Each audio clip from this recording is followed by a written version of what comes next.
This is Prep Period, an all-sports podcast by the Ventura County Star and the people at VCS Preps.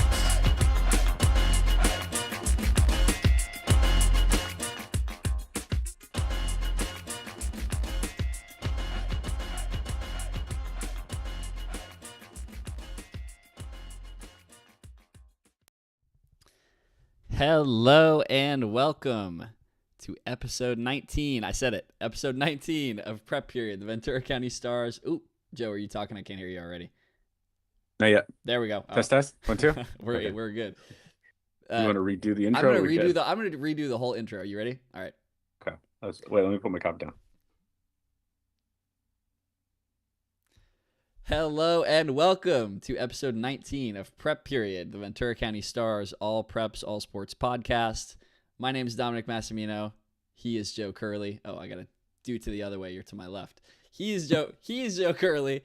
We are sports reporters here at the Ventura County Star. Long time no see, Prep Period viewers. We took an extended break from the show, but we are back. We are ready for this winter sports season, ready to attack another season of awesome stories with you guys and talk about them. But yeah, I mean, happy holidays to everybody. Hope everyone had a restful break and hope you're ready to hear Joe and I gab a lot more in the year 2026. Yeah, I think we surprised ourselves with how much there is to talk about. I guess that's what happens when you take a couple weeks off, and the news does not stop even when we take our rare breaks. So as our boss likes to complain, they do play a lot of games during the holidays. Yep. So it's been a lot going on. Kind of sum up what's happened and start pointing our sails toward winter season. Yeah, this time of year is always a special one for us, a special one for all sports reporters. I feel like because you have that pre-holidays, pre-New Year's time where all these teams are playing. For basketball, you're playing your non-league schedule. You're at all these tournaments. You're kind of testing yourself against a lot of teams from out of the area, and then after the new year, we hit the ground running, and we're getting ready for league and basketball for most leagues. Some have already started. So yeah, this will be a fun opportunity for us to kind of discuss what has happened, like you said, Joe, and kind of get ourselves ready as much as getting you guys ready for what is to come and all the exciting stuff. So before we, look toward 2026, let's take a breath, a moment, and look backwards towards 2025. And why don't you give me, just off the top of your head, your memorable couple stories of your first full season, your first full year as a Star sports reporter. That full year, you've now completed the calendar, and you know what it's like. And your rookie season is now over. Damn. I had not thought of it that way. I hit the October 1st mark, which was my 1 year at the Star, and I was like, oh, that's a full year. But it's true. The full calendar year all the way through is a milestone. Yeah, it was an awesome year in sports. It's not just saying that. It really felt like there were some incredible stories for us this season. Looking back, I feel like there's always a little recency bias because you, at least as a young reporter.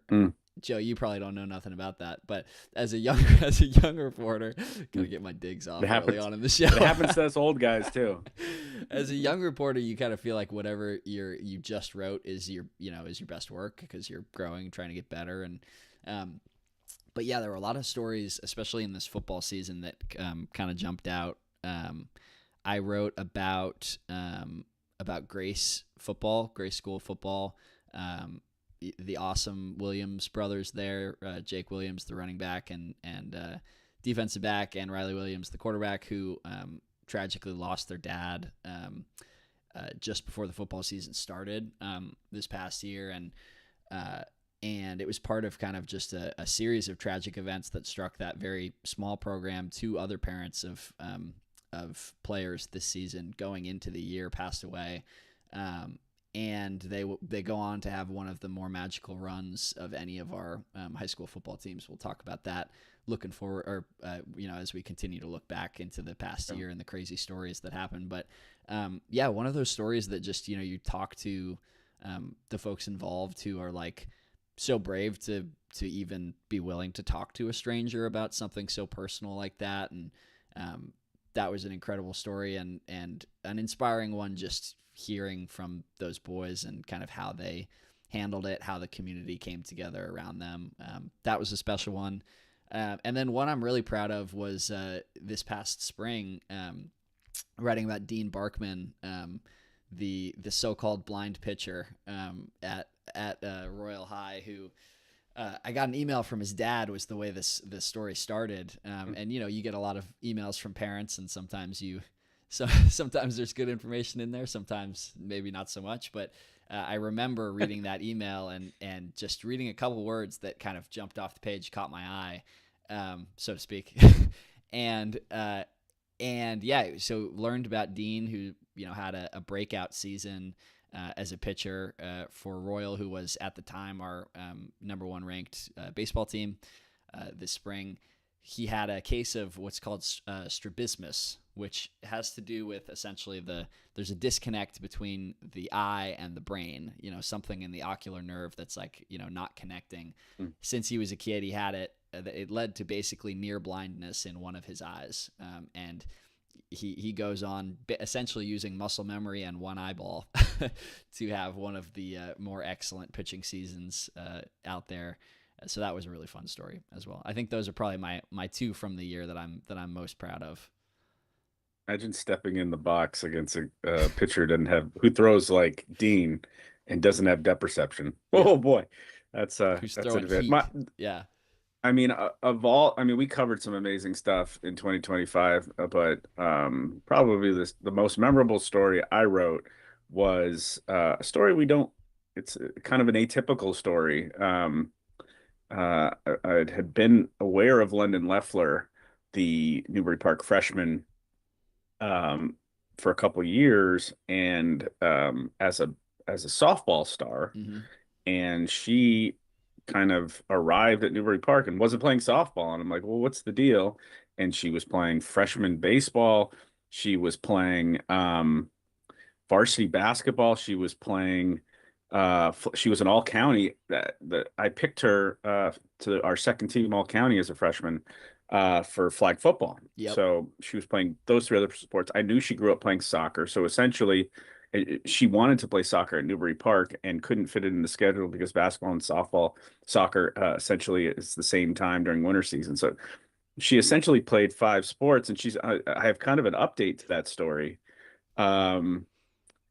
I think this spring she is and first of all, big time softball recruit. She's being recruited by some of the biggest softball programs already. I know Tennessee has contacted her. I know Notre Dame. Wow. So I know that there's early process. I don't think it's very early in her recruiting process. So she's playing clubs, she's playing travel softball.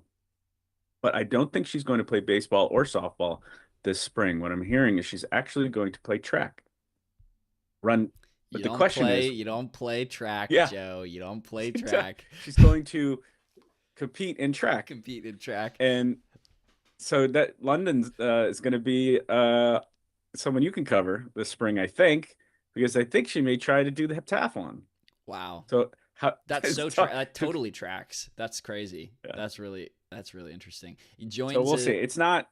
I don't know if it's for. I don't know if it's for real yet, but at some point she could just pick up the bat and join that softball team and be one of the best softball players in the county. But I know she had a really good travel softball season. She's right now playing basketball. So I don't envy being a coach of any sport at Newbury Park right now, just trying to be the one to win the recruiting battle to your program of such a talent. She'll do it. Yeah. I think it's really more the issue is the breaks, because they're all gas. London wants to play it all. She wanted to play soccer, and it didn't line up. So anyway, so there's a little update to one of my favorite stories was, because she's a catcher on the freshman baseball team. So, which is phenomenal and can play. So that, it'll be interesting to see how she develops. She was a first, she was a first, and when we did all county for the fall, she was all county flag football. So First team selection this first year. team, Wow. Yeah. the first time. That was also one of my favorite stories of the year, Joe. It was that was a Thanks. very fun read once that came out, just learning kind of all of the background of her story. And it's one of those stories too where you're like, man, we get 3 more years of covering this kid who's just going to keep doing crazy stuff. Like it's always exciting to see that. Really, the sky's the limit. And then, let's just quickly run through some of the other, we'll wrap up 2025 with, just other memorable stories that we had to cover and events that happened. And just so we can kind of look at 2025 as a picture here before we rip the calendar down off the wall. Mine's already Football wise, we had a lot of turnover in coaching. The key one being Joey Ganecci stepping down as St. Bonaventure's coach in May, Troy Hill taking over that job. We also lost Ben McEnroe, Thousand Oaks. Right at the end of the season, Charlie Collins of Oaks Christian left, so that job is open. So we'll have to track what's happening with the Lions going forward, because that will obviously be a hire that affects a lot of football teams in the county. That'll be one of the biggest. I feel like one of the biggest off-season football stories that we will publish is just who takes that job and what it means for the Lions going forward. Such a tradition. And then recent listeners, viewers of the pod will be no stranger to the incredible runs that Pacifica, Ventura, and Grace all made this season, and Santa Paula for that matter. I mean, not quite as deep a run, but those 4 teams, lots of history there. It was for Santa Paula, reaching the semifinals for the first time in I think it was over 50 years, something like that. Yeah, 62 years. Yeah. First time we've had 2 teams make the state championship bowl. Mm-hmm. I think it was the first time we had 3 teams make the state regional. So that was history.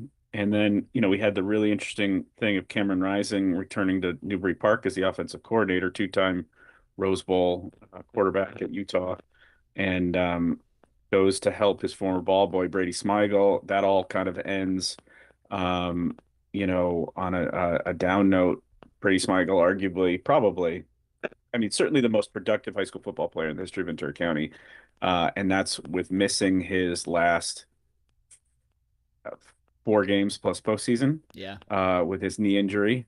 Brady, we can't update it. Has graduated, is at Michigan, despite all the upheaval at Michigan. So he stayed committed to the Wolverines, and the Wolverines stayed committed to him. And so he's in college. So congratulations to Brady, who's I will have a story coming up on I was at his signing day last month at Newbury Park, and I'll have a story coming up on his transition to college and his recovery from that ACL injury. Farewell to one of the all-time great football players in Ventura County history. And Joe, you did a great job covering him, covering his career. Another huge football story this season was the Westlake turnaround, going from they completed the 0-10 to 10-0 turnaround, which was just, completely unbelievable. You and Derry did a lot of work kind of tracking down the numbers on that. And Mark Tennis of Cal High Sports was a big help too. Yeah. Shout out. And then,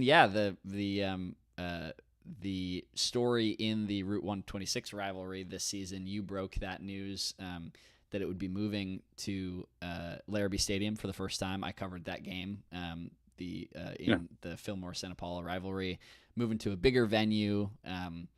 Stay tuned on whether that will continue in the future. That still has not been completely confirmed, nailed down. Is that correct, Joe?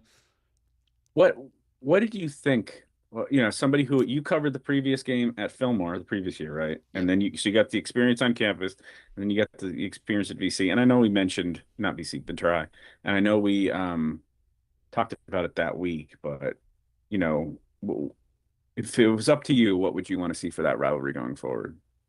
I think it should. I think it should stay at the small. Put you on the spot. No, no, no, no. I think what it's may not. That's not a hard. It's not a hard answer for me. If I okay. like, I've covered two. You know what I mean. So it's like Oh, I don't have like tons of stuff to muddy the. It's like I covered one in a small, small venue at Fillmore and felt that energy and like, got to experience that. It was cool at Ventura High, and I think it was cool to have, whatever the added number. We had the math kind of figured out at some point. There were more people there, you know what I mean, than you could fit in, yeah.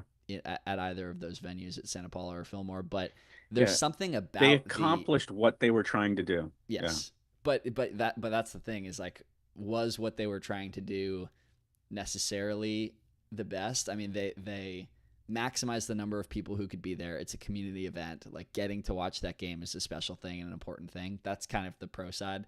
The con side is just I don't want to say exclusivity because like you don't want it to be an exclusive event, but like the stories that we would hear about people, lining up around the block, to get tickets before sunrise, you know what I mean, in these towns, and like the way that it became not just the game itself, but like the whole kind of circus of it all was it's sort of its own story. And I don't know, I appreciated the energy covering it in a smaller venue and feeling that kind of that feeling of like the electricity in the air of just so many people packed into a small place. That's my 2 cents. But I think they may end up in a situation where when Santa Paula hosts, it's the bigger venue, and when Fillmore hosts, they may keep it at Fillmore. yeah, And so you might end up with both sides of it. Or it just might be the situation where they have a couple games in Ventura, a couple games at the bigger venue, and then go back to their campuses. But I don't know. We'll see. I know I think it was a success.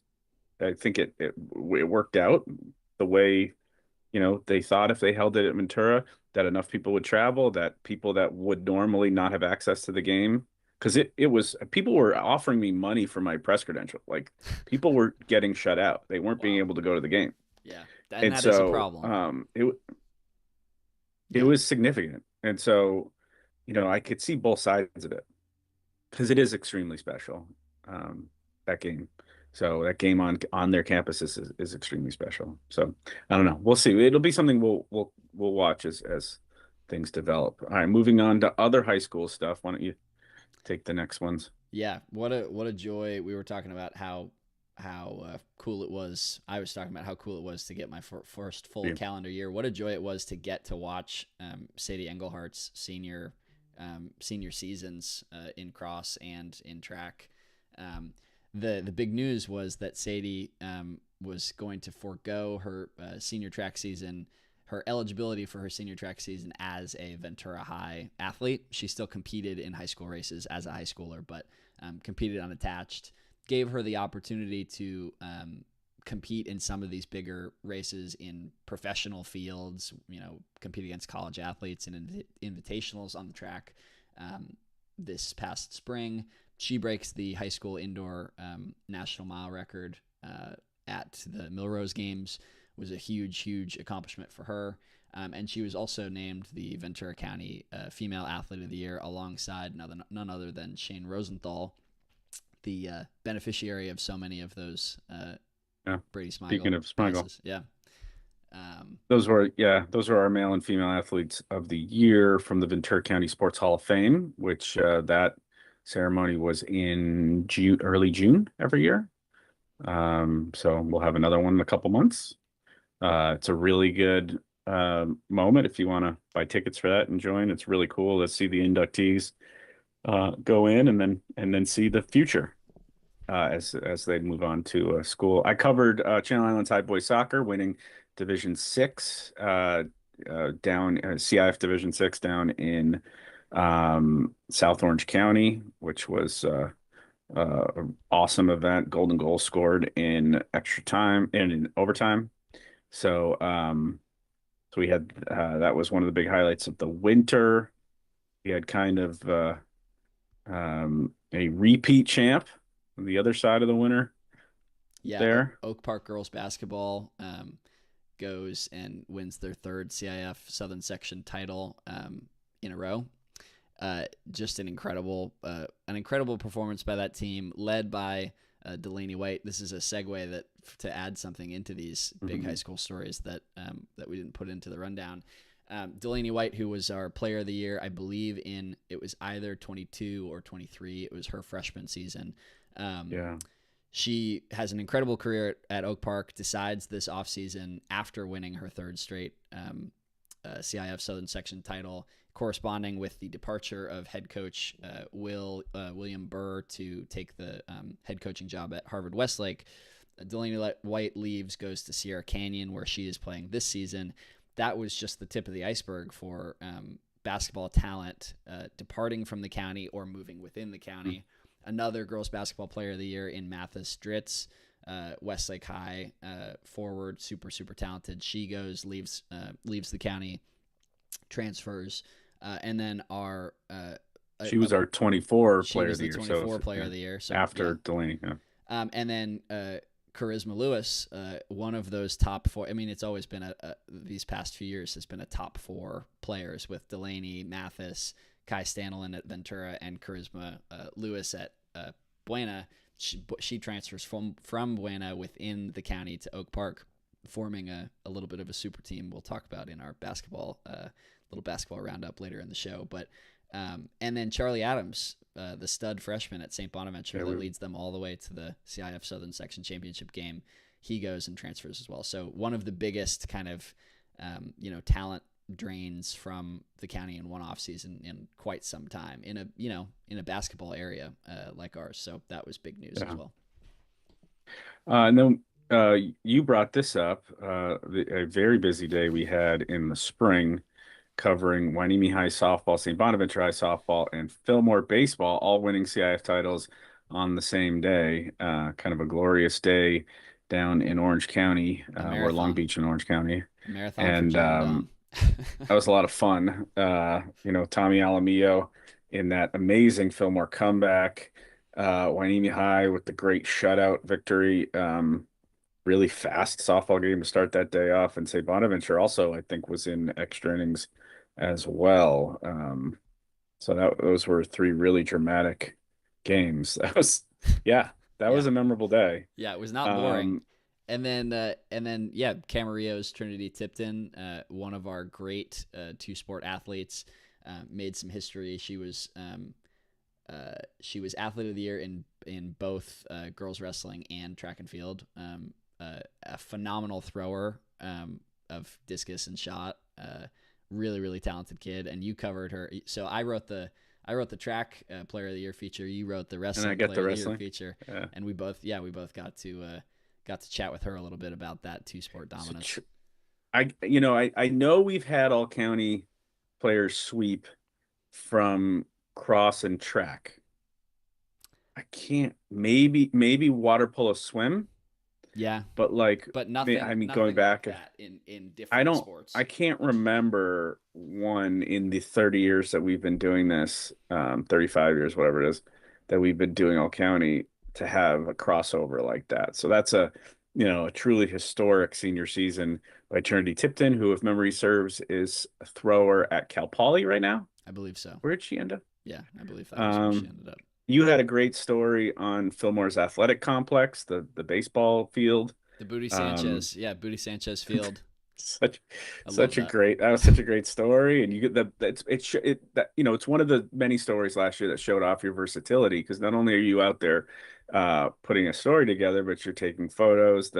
That photo gallery was one of our most watched, most viewed photo galleries of the year. So Dom showing off his multimedia skills with that story. And then I had the ongoing saga that is releaguing, something that we'll talk about in future pods, but essentially the league formats for all sports for the next 4 years and just for football for the next 2 years were put together. Those stories are on our site.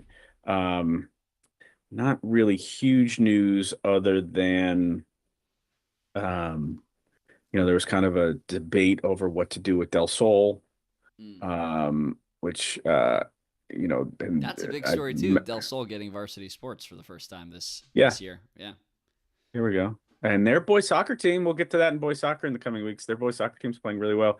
Has a big match later this week against Oak Park, I believe. And yeah, so there was that. And then, non-high school news, we like to follow our athletes when they move on. I get to go down to LA to cover Jaime Jaquez with the Miami Heat as a rookie playing against the Lakers. And then I went and covered his jersey retirement ceremony at Camarillo High, which was super cool. So that was a really big moment for the Camarillo High basketball community when you've got a favorite son who goes on and does so well and makes it big and then comes back. And I know Jaime continues to support the Scorps, which is, really awesome.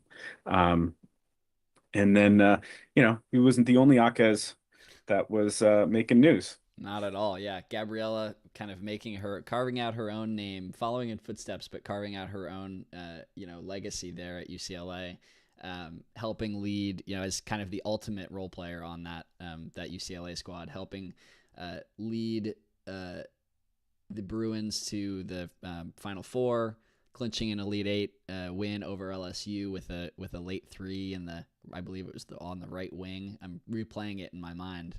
Yeah, was just an awesome play. Yeah, it's on the wing. Yeah, we did a story about that, and yeah, the those Jaquez siblings coming home and putting on that camp. We got to talk with them, and just really really cool. That's right. We went out to Sports Academy to their camp in the summer, which was super, and they were really gracious awesome. and yeah, that was super fun. And we have to mention, since Gabriella's in the middle of her senior season right now with UCLA, what are they ranked? They're ranked one of the top teams in the country, and she's averaging 14.1 points. She's averaging almost 50% from three, according to these numbers. 2.2 assists, 6.2. She's third on the team in rebounds. So she's having just an absolute I don't even want to call it a breakout, but she's evolving as a player as she's readying for her professional career. Yeah, much like her brother did, who was Pac-12 Player of the Year as a senior at UCLA. Indeed. And you did such great reporting on the TO grads, the TO alumni, Jacob Wilson and Max Muncy, playing for the A's. What can you tell us about them? So Max Muncy debuted, who was our Player of the Year a couple of years ago for Thousand Oaks High, debuted with the A's. Jacob Wilson had debuted the previous year, but Jacob Wilson broke into the bigs and was in the, really kind of, just a breakout player in baseball. He, was, in the running for the AL batting crown for much of the year. He hit 311 in 125 games, really solidified himself on that infield, that young, very talented infield that the A's had. He finished second in the AL Rookie of the Year voting to his teammate, Nick Kurz, who's a first baseman. So you've got Nick Kurz at first, you've got Jacob Wilson at short, and you could potentially have Max Muncy. I think Max is penciled in as the starting third baseman, I think, for the A's. So, I think Ventura County fans need to maybe take some trips up north to Sacramento to, follow these A's a little bit. Muncy hit 9 home runs in his first 63 Major League games, and they are the potential starting left side of the infield for the A's this year. We'll see as training camp comes. Let's hit this baseball one quick before we change sports. The other big baseball news, Oaks Christian's Quentin Young joined his famous uncles as the top Major League Baseball draft pick. The Minnesota Twins drafted him 54th overall on July 13th. He did sign. He is, one of the top prospects for the Twins right now. We'll see again whether he's a shortstop or a third baseman or heads to the outfield as he, makes his way through the minor leagues. And one other draft note, we had Noel Williams of Pacifica, 2019 state champ, and he led the nation in interceptions last year with Cal. He was drafted by the Chiefs 85th overall. Kind of had an up and down rookie year this year with obviously the Chiefs. But he did, I think Coach Moon shared a sack he had on a corner blitz last game. So he's starting to make some plays for the Chiefs as their season ended. And then, I mean, this would probably be the number one non-high school story of the year. I mean, Alex Singleton, Yeah. Broncos are the number one seed in football, number one seed in the AFC. We both, or you were at his camp this year talking, it's so funny. The Hawkesses did it. Singleton's been doing it for a long time. He every year has his camp at Thousand Oaks High. And, the local community gets a chance to hang out with him and learn from him. And so, he's one of the best, of our kind of pro stars who have gone out, who come back and give back to the community. And so it was, really hard to hear that he was diagnosed with testicular cancer in the middle of the NFL season. And just, I don't know how to describe it. The fact that he had surgery, missed, I think, one game. He came back 2 weeks and later. will play Yeah. for the Broncos in the playoffs whenever, they play next week, 2 weeks. Incredible stuff. And he just had his first kid, baby girl, this past year as well. So just an incredible roller coaster year for him and for the Singleton family. And yeah, a wild story that speaks, I think, a lot to him, type of guy he is. He just unbelievable. He's been a lot of fun to follow. This is somebody who was a Montana State and CFL guy who everyone has told him no, and he's just not listened and just become one of the great linebackers in the NFL against all odds. So just a legend. I love my track Yeah. and field news. Do these last couple. A lot of professional track and field on the TV in the Massimino house this spring. Was a joy watching Newbury Park's Nico Young and Agora's Tara Woodall Davis, two of just the great products of Ventura County track and field and the surrounding area. Tara wins another national long jump title. And Nico goes on, sets the U.S. record for the outdoor 5K in Oslo, an incredible race. Both do huge things at the World Championships. So, yeah, that was really, really cool. It was the same year. Again, we talk about these camps. Tara has her, the That's Woodall right. Davis Invitational. Tons of big performances from local high schoolers at that race. At that meet, I should say. So another person coming and giving back to the local athletes from the area they're from. We're starting to creep up towards that Summer Olympiad in LA, where hopefully, we have some local representation. So it's a very important story for us to track, never mind 2025, but 2026 as we move forward.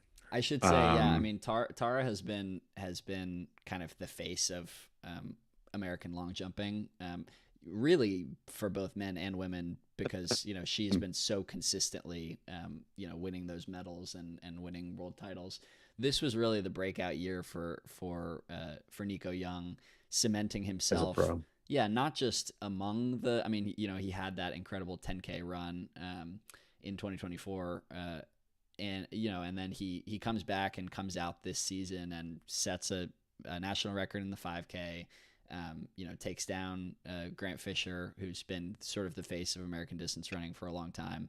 So it's Nico Young's world now in track and field. We're just living in it. And then we have to mention that Sadie Englehart, it's not on the rundown, but Sadie Englehart was part of the national championship team for NC State in her first season with the Wolfpack. So she hit the ground literally running as a collegian, and I think she was freshman of the year in the ACC at least. So they come out of our football haze and to figure out what else happened in these last couple months. But yeah, we'll be obviously tracking literally all these Dude, athletes you as can't we hit two of those in the same segment, bro. That's a did. demerit for you. Yeah. I don't think Hitting I the ground intentionally. running or tracking. What's next for you, man? Come on. Let's Ridiculous. just move on. Don't forget to, yeah. Don't forget to subscribe to the Star. Don't forget vcstar.com. Download the app. Um, and follow all our coverage over there. Subscribe to or follow VCS Preps on Twitter, Instagram, Blue Sky. I have a feeling we're gonna really start as we look to 2026 that TikTok or TikTok, as I like to tease my kids. Hey, you on that Joe's gonna TikTok? listen to TikTok videos on his Yeah. AirBuds. Isn't that right, Joe? Get ready. It's coming in 2026. That's happening. So yeah, subscribe to all those things, follow those things, follow us there. There's all kinds of video stuff that we want to do this year. And and then the Deuce stat of the week. So funny. We took wait. Oh, what do you got there? What is this? Closing the book on Oh, it goes in 2025. the book. Very nice. I like that. Yeah, metaphorically and symbolically and Before for we real. move to, because this Deuce stat of the week is No, I get it. we're looking forward now. Well, You wanna give it the to us? my favorite part of us figuring out what the Deuce style of the week was this week is like we literally, like, you and I have tried to take the last 2 weeks off, marginally as we're finishing all county and stuff. And like I have to scroll through. Derry's been retired for like a decade. And we scroll through our text messages of him sending us stats. And it's like, what did I say when we were doing this? Like, Derry's been working harder than Harder me than both of like, us over the combined, break. honestly. It's like Um, text from Derry is like, oh, here's a record we didn't know about. Here's some huge just milestone happened. that's approaching. So. Just we cannot thank Derry Eads enough for everything. Never mind he the fact does. that there was something that happened on News Side today that Derry tipped off on News Side. So, I mean, he's The GOAT. yeah, he's so The very helpful. undisputed GOAT. Thousand Oaks boys basketball, who you have seen in the flesh already, right? Yep. They Saw won him their Saturday. first 16 games of the season, the longest boys basketball winning streak by a county team since Oxnard won their first 16 straight in 2020, 2003-04. 2004 is how you say that. 2004 There you go. 03-04 season. Wow, Bruce. But Fun fact: I have so I have there's seen Thousand Oaks boys basketball play, and I have seen Oxnard boys basketball play in the last 3 days combined. So there you go. we have lots Killing to it. talk about in our basketball section. There's coming up. somebody who's hitting the ground running, getting in the lane. Yeah, I'm tracking. Yeah, I'm tracking all of the things going on. Jesus. Let's talk briefly Yeah, about you give us so we had the Deuce segment. Give us the Catalini segment here. this is Our boss who makes these. we're gonna start. We should start bringing these back. Talking about these athletes and talking about getting different ones on the show. The Ventura Orthopedic Athletes of the Week. On the girls' side is Sofia Fernandez, a player I have been getting to know a lot this season because she's a new kind of a new name on the scene. St. Bonaventure Junior, girls basketball player. The 5'8" junior helped the Seraphs stretch their winning streak to 8 games while extending a streak of her own. She has surpassed 20 points in 8 straight games as the Seraphs reached 8-1 on the season after losing its season opener. She had 28 points last Tuesday, 7 rebounds, 4 assists, and 4 steals in a 57-45 win.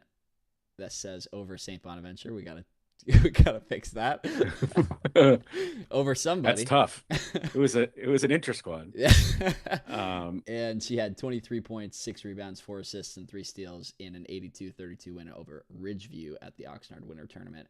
She's averaging 23.7 points. She's been on a team that has last year's Ventura County Basketball Coach Association Small School Player of the Year in Sarah Casillo. and also has a transfer talent in Alina Leon from Buena this season. She has been the single, Sofia Fernandez has been the single most important cog in making this Serifs team one of the best in the area. Added that scoring punch that was much needed. Then on the boys' side this week, we had Justin Albert, Royal High senior, boys basketball star, 6-footer, helped the Highlanders win 3 games last week to improve to 8-6 on the season. On Tuesday, he poured in 22.7 rebounds, 4 assists, 3 steals in a win over Fillmore. On Saturday, he had 26 points in a win over Cabrillo. He had 18, 6, 3, and 2 in a win over Selma in the Atascadero tournament. Very cool. So that'll be something that we do now that we're back doing Athletes of the Week. We'll try to keep you guys updated on the Ventura Orthopedic Athletes of the Week, which comes out on VCStar.com every Monday. I believe so. Should be in every Tuesday, in the paper every Tuesday, I believe. And then, since it has been 3 weeks since we've potted, let's refresh each other on what we missed. What do you know? What do I know that the other doesn't about what's been going on? You want to start with we all both county teams? Yeah, we both worked really heavily on all county. I think it was fairly clear who our football players of the year would be. Jack Cunningham, who set the county record for receiving yards in a season, and it was second all time in receiving touchdowns and receptions in a season, while leading Ventura to its first CIF state championship bowl. He was the deserving winner of our offensive player of the year, and Isaiah Phelps, who, let's be honest, was probably the most valuable player in Ventura County football this year, leading the best team locally to a 15-0 start, to its second straight CIF state championship bowl. Could have made an argument for him offensive player of the year. He was our defensive player of the year. Just 2 phenomenal players, finishing off 2 phenomenal seasons, and very worthy. And you could tell that those were the right picks, because when the coaches did their team, that's always appreciated. Cunningham was the MVP and Phelps was the defensive player of the year. So yeah, and just 2 great kids, I should add as well, but just super high character kids. Great to talk to. And then on the girls volleyball side of things, we made some waves, I would say, picking a sophomore for this award, but in my mind, it was not. There was no contest. Saylor Halverson from Thousand Oaks was she was a sophomore last season. I see you're squinting. Yeah, sophomore or freshman last season, sophomore this season. Okay. Yeah, made waves for Thousand Oaks. I went back when I was writing this feature trying to look for the last time we had even a non-senior as our player of the year, and I struggled to find as far back as Google would let me go. So, an incredible player. Oh, sorry, go ahead. Next time you want to figure that out, you just ask me. Just ask you, or and ask get your Derry, real list. Man. Yeah. Ask Derry. That's right. Yeah, forget about you. Ask Derry. Just an incredible player. Incredible hitter. Moved around from middle to outside for TO whenever they needed. Just to put relentless pressure on an opponent, they'd put her in the middle of the court, and she would just go to work. TO, arguably our best team this season, so huge year for her. The boys water polo player of the year was Jack Pointner from Buena.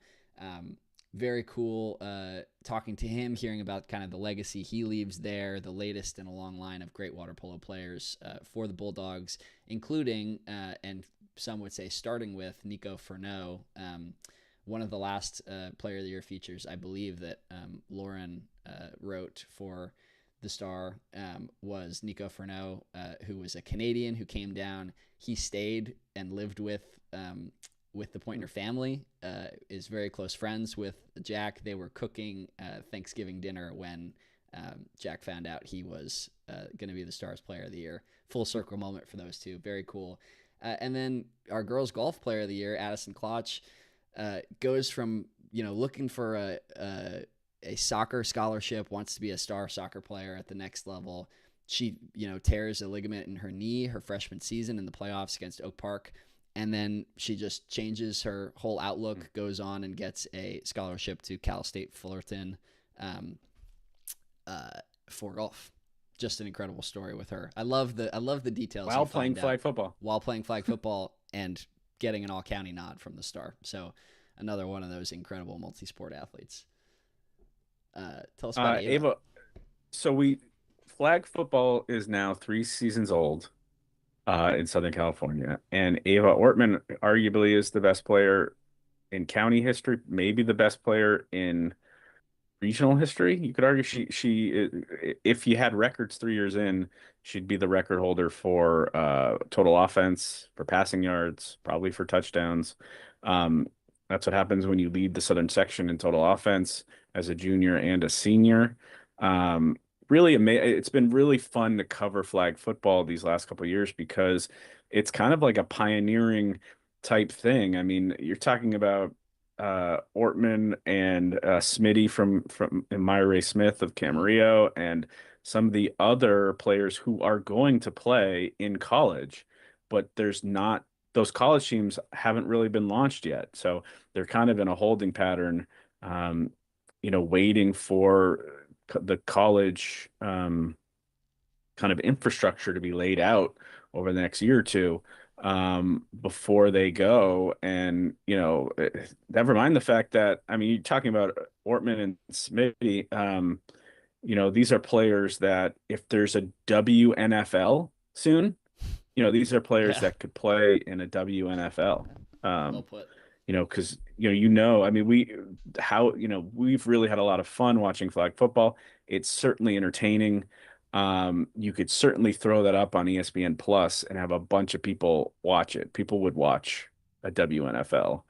And, the way that Ava Ortman distributes the ball and can complete, stuff over the middle, has a big arm that can throw the ball downfield. They both played in the Rams All-Star game. Ortman completed a pass to Smith, a touchdown pass to Smith in that Rams All-Star game. Love it. Which was super Writes cool itself. moment for local football. So I felt like, Ortman could have been our flag football player of the year last year. I felt like I had to pick her this year simply because of her incredible 3-year performance. Smith, was also would have been a valid pick because I should mention Myra Ray Smith real quick, that she was an athlete, a receiver, a running back who shifted a quarterback when Camarillo lost their quarterback, and Camarillo was our best team. So she was very selfless in her performance. And I also I had girls tennis, and that was one of my favorite stories. Gianna Mucci of Calabasas. She was, as a freshman, the Marmoni League MVP as a singles player. She was arguably the best tennis player in the Marmoni League playing singles earlier in her career, and Calabasas kept coming up short. They had lost 2 straight CIF championship games. And so going into her senior year, she volunteered to play doubles and went out and with 2 different partners went 22-0. That's so and cool. led the Coyotes to the Marmoni League championship, led the Coyotes to CIF championship, and she won with one of her partners the CIF doubles championship. So they were like the 8th seed, and they beat everybody. She went undefeated against the best competition in Southern California. It's the beautiful thing about team tennis at the high school level. Yeah. It's so unique. Is you can, I mean, if you are a deep enough team, if you're number 2 singles player can play up in that number 1 spot against a lot of teams, you can shift things around and have that selflessness that's actually going to help the team, not just be very, very cool. It'll be interesting to see if she continues to play tennis going forward. I know she wants to stay in sports, and she's a potential media major or journalism major. So she was talking about making that decision, whether or not she's going to continue to play tennis or whether or not she's maybe going to do something on a bigger campus, looking toward a career. So very cool. It was nice to meet Gianna and cover that story. And then obviously you had our cross country Yeah, winners. yeah, phenomenal cross country season. Oaks Christian's Vin Kruger becomes the first Lion on the boys' side to win a CIF Southern Section title. That earns him the honor of the Stars Player of the Year, Runner of the Year for cross country. He is a great story of just the incremental growth that can that can build an incredible runner. He started off running 19 minutes on that.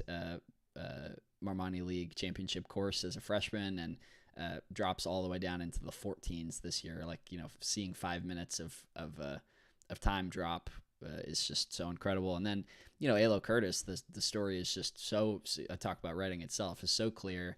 Sadie Engelhart, she's, in the shadow of Sadie Engelhart, helping alongside Sadie bring Ventura, all these accolades and great team success. And Sadie graduates, and in Alo's senior season, she goes and breaks a lot of Sadie's records on some of these courses. Runs the third or fourth fastest time on the state meet course in the history of girls cross country in California. So yeah, an incredible year for her, and she's off to Harvard next season. Where? Just yeah, Harvard?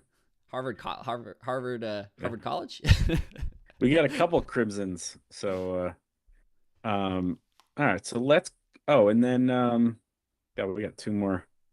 So yeah, I cover the National Foundation All-Star Game, which was we no longer have a Ventura County All-Star Football Game. Now, this year's wrinkle was that we essentially had one team. It was essentially Ventura County against LA County in football, in tackle football and flag football. As we kind of expected, Isaac Simpson and Matt Perez on the same defensive line was a problem for Los Angeles County. They were the MVP and defensive player of the game, respectively, in a shutout win over LA County. Gavin Gray-Agura threw 3 touchdown passes. The West, aka Team Ventura County, won 28-0. So that was a nice moment for Ventura County football. And then the flag football game was a lot of fun. The game was in the 40s. It was pretty disappointing because LA County scored twice in the last 6 minutes to steal the win, including a late 2-point conversion. It was kind of controversial. Was the player in? Was the player out? But I gotta call John. Joe Curley, controversial. Yeah. There's the play right there. But the controversy follows Joe. In an all-star game, they didn't really complain, and so Addison Klotch scored 2 touchdowns in that game. Speaking of Addison, so that was I just want to know if I want to know if Addison ever did a golf celebration after a touchdown. That would be cool. That'd be really cool. That's a good idea. And then give us one big basketball piece of news that happened over break. That's easy, Joe. I have it right here in my rundown. Nice. Ventura High reaches 1,000 wins with a big lopsided victory over Pacifica. 1,000 wins in program history. They become the second girls basketball program in the state of California to reach 1,000 wins. Joe, do you know, without pulling it up, I hope you've read my story, do you know who the only other team in the history of California to reach 1,000 wins for girls basketball? If I think really hard, I think blue and black and West County and Joe Vaughn. Right here at home. Yeah, it's Buena High. The Buena Bulldogs. The basketball capital, the high school girls basketball capital, the state of California is Ventura, folks. Yeah, there's a possibility that I believe it's Berkeley High has reached 1,000 wins, but unconfirmed. They're missing some records. So the two confirmed programs to have reached 1,000 wins are two historic programs in the city of Ventura. So pretty cool. And if you look at that, right, part of that is the fact that, not to take credit for Joe Vaughn and Ann Larson's success, but the fact that the Star was there, when you had Jim Parker and going back all the way, you had Star reporters Rhiannon Potke covering girls basketball in the city of Ventura is the reason why those wins are confirmed, and the reason why that stat exists. You look at Berkeley, they're missing some records, and that's Berkeley's one of the top programs in the country, Yeah. historically. So, they probably have 1,000 wins, but they don't know. So anyway, Let's speed run congratulations to Ann Larson and Ventura High basketball for a really special feat. let's speed run our third period. Joe and I, for the readers, Joe and I were talking before the show, like, are we gonna be able to do a full episode? 55 minutes in, we've reached third period. And we're not gonna get all the way through, so we'll have to throw some of that basketball and soccer for next week, which we're gonna spend the next 6 weeks, 2 months talking those sports, so no problem. So tell us about your latest story, Joe.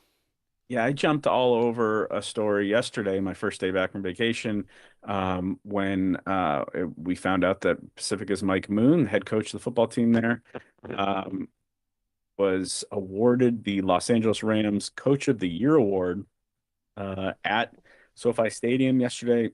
There's literally a photo of him in the end zone holding an enormous check. So that's awesome.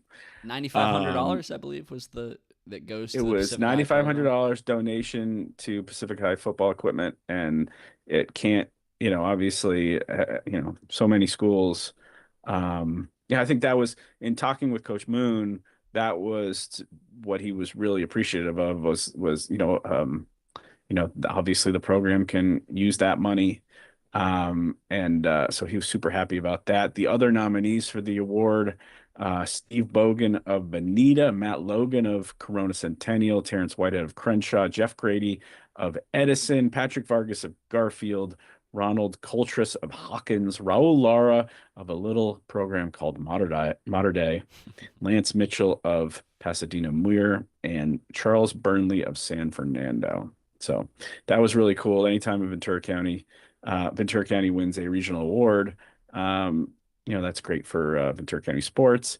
And then as we're looking into this Mike Moon Award, we realized the Rams have already celebrated another local football coach over the weekend. Rick Clausen was welcomed to the Rams facility in Woodland Hills on Friday, where he was surprised with the Don Shula NFL Coach of the Year nomination from the Rams. So every NFL team nominates one of their local high school coaches for this award. Last year, John Hart of Brownsburg, Indiana, and Bill Jakelin of Slinger, Wisconsin, were the AFC and NFC recipients of the big Don Shula Award last year. I think the big news of this is the nominee, because they give out this award at the Super Bowl. So all these 32 nominees all get to go to Santa Clara. The Super Bowl is at 60 this year, Super Bowl 60. And so Rick's sitting on 2 Super Bowl tickets. He's got 2 brothers. He's got 2 daughters. I go, who's going to the game with you? And he goes, I have no idea. 1, 2, 1, 2. Yeah, maybe. Yeah, maybe. That's right. Well, maybe. Yeah. I mean, you we'll can't video split conference the you daughters in, Rick. It's can't, cool. If you can't win pick it, one. if you win it, you'll Zoom. You can That's Zoom right. call in to accept it. Can't pick one brother over the other. So who's the? I think Mr. Clausen I think the dad may end up getting the ticket, because I met him on the sidelines this year, and he was super proud of his son, who obviously what they did at Westlake, going from 0-10 to 10-0, the second confirmed team in state history to ever do that, thanks to Cal High Sports. Just a phenomenal accomplishment. That award isn't just for football accomplishments, it's also for off the field stuff, which is why there's 2 different recipients for 2 different awards. And then, it's the end of the college football season. Final segment. We're in Final their segment of the day. playoff right now. Yeah. And so just some news coming out as the transfer portal. I just want to mention this. Former Oaks Christian star Stevie Amar, the pride of Oxnard, has left Boston College and entered the transfer portal. We'll see where the tight end ends up. Another Oxnard son, Rio Mesa's Chance Harrison, defensive back, big time player for the Spartans that we covered for a long time. He's left Colorado State and entered the transfer portal. Oxnard's Eli Aragon who went from Oxnard to Ventura College, where he was a big time player, to I think he had 64 catches for almost 800 yards and 7 touchdowns at Western Illinois 2 seasons ago. From there, he went to Coastal Carolina, and now he's back in the portal looking for another gig. So Eli is going to go to 4 schools in 4 years, I think. Wow. Is that how the math? 3 schools in 4 years, something like that. No, that makes 4. I mean, just Dave. If he winds up somewhere else, that's 4. Yeah. David Boston type physical receiver. I mean, that's a big time college football talent. Also want to mention that Drew Cofield, that star from Newbury Park's Division II team 2 years ago, was named a freshman All-American at UC Davis. Had an awesome season there. And then we're talking about the transfer portal. We got a couple coaches who former St. Bonaventure defensive back Keegan Romero, who's the former recruiting coordinator at Ventura College. He's been hired as Cal Poly's director of player personnel, which, you know, in the new age of college football is a big deal. Yeah. And so it's really cool that we have an Oxnard kid or an Oxnard adult, Oxnard professional in that role, because, you know, we want, you know, it's really cool to have, you know, I love to turn on ESPN Plus on Saturdays and turn on, you know, Cal Poly and see a bunch of our kids playing there. So I'm sure he'll be all over our local talent. And then former Ventura College offensive coordinator Ryan Clanton, who we followed all over the place since he left VC, has been hired as the Penn State offensive line coach. Wow. How's that for, you know, arriving at a big time program? So anyway, a lot happening. Glad to kind of speed run through that. What a year, what a last couple of weeks. Like it's crazy. I'm glad that we got all that news out there so we can kind of move into the future, talk about all the stuff that you and I are working on. We are grinding away. This is a good opportunity to talk about the stuff that's going to be coming out soon. I've been grinding away, as all of the basketball coaches across Ventura County know, because I've been harassing them the last couple of weeks. I've been grinding away on our midseason player rankings. So, you know, tune in the next couple of weeks to find out, you know, who the Star believes are the, you know, the top players in our region for both girls and boys, as well as team rankings that will start coming out for both boys and girls basketball and I believe soccer, Joe. Yeah, boys and girls soccer as well. Yeah. We will have team rankings rolling out on a weekly, bi-weekly basis. We'll see what that is. And then some record-breaking stuff on the girls basketball side, which I will not say specifically, but some big news coming out as soon as I write that story. Save it. You guys will know. And then also we had our polls did really well last year in the winter season, so I'm sure we will work really hard to get boys basketball, girls basketball, boys soccer, girls soccer, wrestling. We did all 5 of those polls last year, and we will.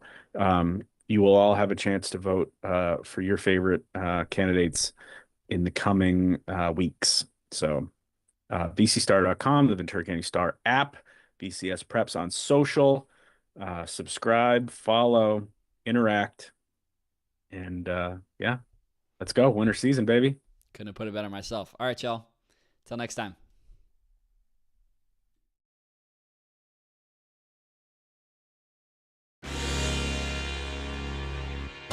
Comes down to this for Thousand Oaks in their season. It is a gift to Martin. Martin gets the first down and more. It's a nice little screen to the left-hand side. One play and see ya later. Caldera dives into the end zone. Touchdown Oxnard. What a fitting way to end that run. He's at the 40. He's at the 20. 10.